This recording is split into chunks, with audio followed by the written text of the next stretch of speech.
नमस्कार। आदर्श शिक्षण संस्थान नागौर द्वारा संचालित अष्टवीं कक्षा हिंदी विषय की ऑनलाइन कक्षा में आप सभी भैया बहनों का हार्दिक स्वागत एवं अभिनंदन है। पिछली ऑनलाइन कक्षा में हमने वसंत भाग 3 के पंचम अध्याय चिट्ठियों की अनूठी दुनिया, जो कि एक निबंध है जिसके रचनाकार अरविंद कुमार सिंह जी है, के कुछ अंशों का अध्ययन किया था, जिसमें हमने पढ़ा था कि वर्तमान समय में चिट्ठियों के स्थान पर SMS, व्हाट्सएप, कोरियर, फैक्स इत्यादि संचार के साधन आ चुके हैं। लेकिन इन सब साधनों के बावजूद भी चिट्ठियों का महत्व कम नहीं हुआ है। प्राचीन काल में चिट्ठियां पहुंचाने के लिए हरकारे रहते थे। फिर धीरे धीरे उनके स्थान पर रेल एवं तार आदि में भारी बदलाव आया। विश्व डाक संघ ने चिट्ठियों के महत्व को और अधिक बढ़ावा देने के लिए सन 1972 में 16 वर्ष से कम आयु वर्ग के बच्चों के लिए पत्र लेखन प्रतियोगिता आयोजित करने का सिलसिला प्रारंभ किया और पाठ्यक्रम में भी, जो स्कूली पाठ्यक्रम है उनमें भी पत्र लेखन का विषय शामिल किया। इस प्रकार से पत्रों के महत्व को बढ़ाने के लिए तरह तरह के तरीके देश विदेश ने अपनाए थे। अब उससे आगे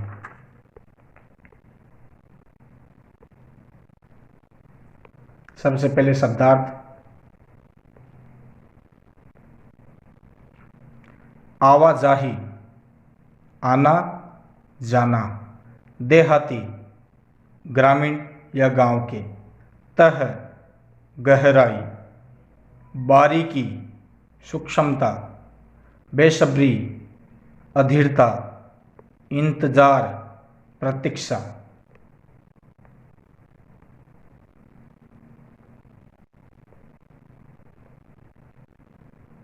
मिसाल, उदाहरण। परिवहन, यातायात। इकलौता, अकेला।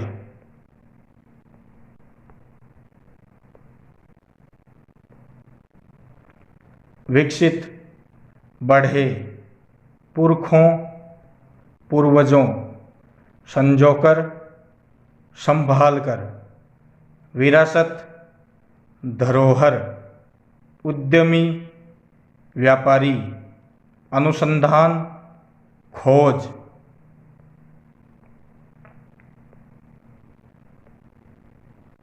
साबित, सिद्ध। जमीनी, वास्तविक। जोड़, बराबरी।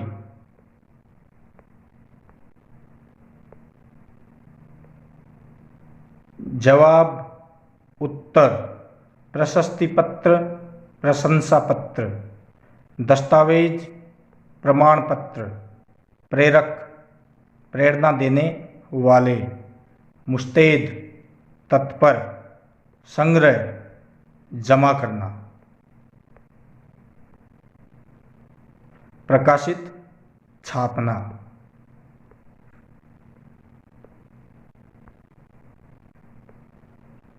तथ्य, हकीकत। मनोदशा, मन की दशा। लेखा जोखा, हिसाब किताब। आलीशान, शानदार। दुर्गम, कठिन। ढाणी, कच्चे मकानों की बस्ती।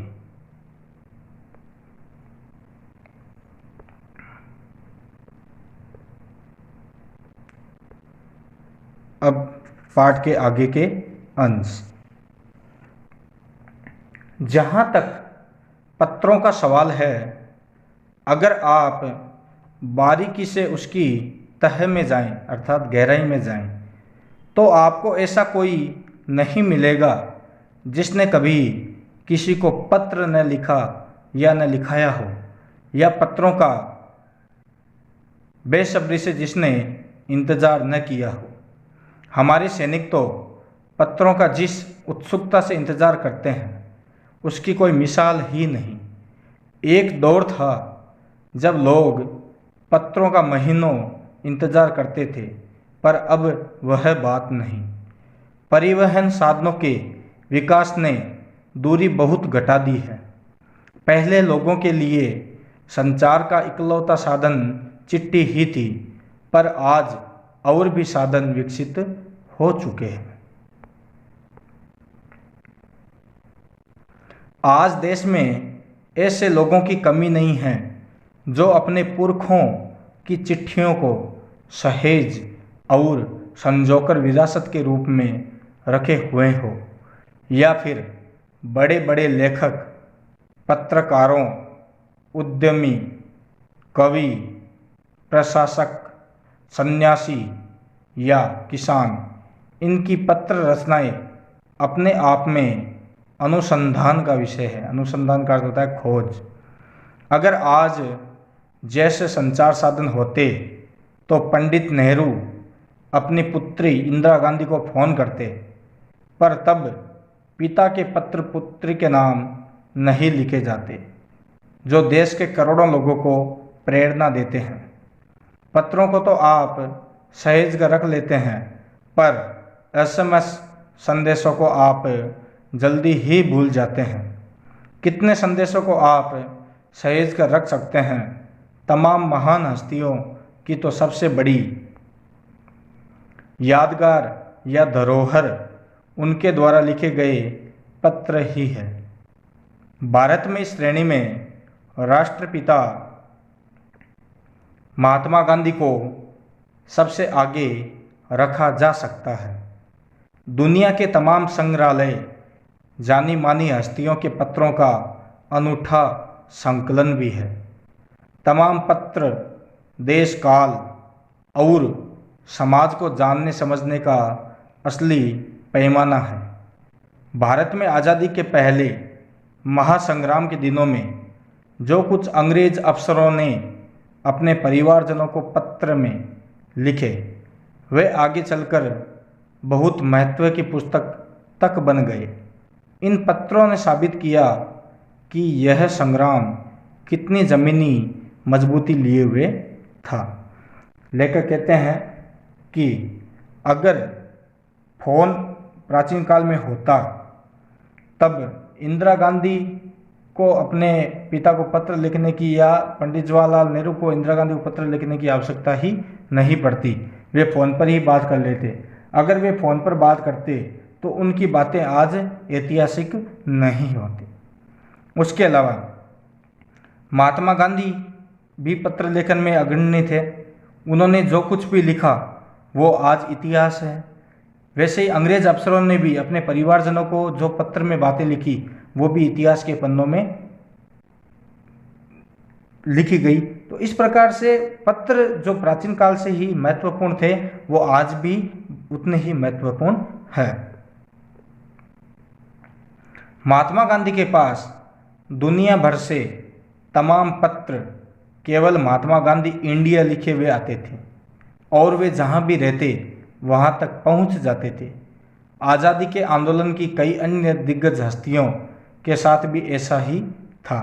गांधी जी के पास देश दुनिया में से बड़ी संख्या में पत्र पहुँचते थे, पर पत्रों का जवाब देने के मामले में उनका कोई जोड़ नहीं था। कहा जाता है कि जैसे ही उन्हें पत्र मिलता था उसी समय वे उसका जवाब भी लिख देते थे। अपने हाथों से ही ज़्यादातर पत्रों का जवाब देते थे। जब लिखते लिखते उनका दाहिना हाथ दर्द करने लगता था तो वे बाएं हाथ से लिखने में जुट जाते थे। महात्मा गांधी ही नहीं, आंदोलन के तमाम नायकों के पत्र गांव-गांव में मिल जाते हैं। पत्र भेजने वाले लोग उन पत्रों को किसी प्रशस्ति पत्र से कम नहीं मानते हैं और कई लोगों ने तो उन पत्रों को फ्रेम करा कर रख लिया। यह है पत्रों का जादू। यही नहीं, पत्रों के आधार पर ही कई भाषाओं में जाने कितनी किताबें लिखी जा चुकी हैं। लेखक कहते हैं कि गांधी जी भारत के उस समय प्रमुख स्वतंत्रता आंदोलनकारी थे। दुनिया से उनके लिए पत्र आते और केवल इतना ही लिखा होता महात्मा गांधी इंडिया। लेकिन महात्मा गांधी जहाँ पर भी होते वो पत्र उनके पास तुरंत पहुँच जाता और जैसे ही पत्र मिलता तो महात्मा गांधी उसका जवाब भी तुरंत लिख देते। अगर लिखते लिखते उनका हाथ दुख जाता तो वे दूसरे हाथ से पत्र लिखना शुरू कर देते। इस प्रकार से पत्रों का महत्व है प्राचीन काल से और 19वीं शताब्दी से इसका प्रचलन अधिक चला आ रहा है। राजा महाराजाओं ने भी इसका प्रयोग किया है। उस समय हरकारे होते थे, दूत होते थे और अब डाकिये होते हैं।